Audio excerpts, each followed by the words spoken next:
வணக்கம். பாலிட்டியில article series பார்த்துட்டு இருக்கோம். அந்த வகையில் இன்னைக்கு பார்க்கக்கூடிய ஆர்டிகல் 16 பொது வேலை வாய்ப்பில் சம வாய்ப்பு அளித்தல் பற்றி கூறுகிறது.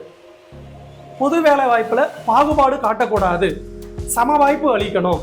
மதம், இனம், ஜாதி, பாலினம் அல்லது பிறப்பிடம் அல்லது வசிப்பிடம் ஆகியவற்றின் அடிப்படையில் பாகுபாடு காட்டக்கூடாது அப்படின்னு சொல்றதுதான் ஆர்டிகல் 16. எடுத்துக்காட்டா, நீ இந்த மதத்தை சேர்ந்தவர், அதனால உனக்கு இந்த அரசு பதவி இல்லை. நீ இந்த ஜாதி, அதனால உனக்கு இந்த அரசு பதவி இல்லை. நீ இந்த பாலினம், அதனால உனக்கு இல்லை அப்படின்னு சொல்லலாமானா கண்டிப்பா சொல்ல முடியாது, சொல்லக்கூடாது. பொது வேலை வாய்ப்புல என்ன பண்ணணும்? சம வாய்ப்பு வழங்கணும்.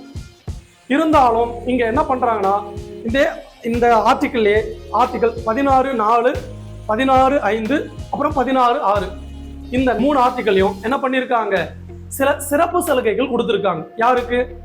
எஸ்சி, எஸ்டி, ஓபிசி பிரிவினர்களுக்கு சிறப்பு சலுகைகள் கொடுத்திருக்காங்க. அவங்களுக்கு இடஒதுக்கீடு கொடுக்கறாங்க. அது பாகுபாடு ஆகாது. அதே போல முன்னேறிய சமூகத்தில் பொருளாதாரத்தில் பின்தங்கியவர்களுக்கும் இங்க என்ன பண்றாங்க? இடஒதுக்கீடு கொடுக்கறாங்க. இதுவும் பாகுபாடு ஆகாது. ஸோ அப்போ இந்த ஆர்டிகல் நீங்க என்ன பண்ணக்கூடாது? அரசு குடிமக்களிடம் மேற் சொன்ன வகையில பாகுபாடு காட்டக்கூடாது. ஆர்டிகல் 15 முன்னாடி பார்த்திருக்கோம், 16 இது ரெண்டுமே இந்திய குடிமக்களுக்கு மட்டுமே பொருந்தக்கூடிய ஆர்டிகல்.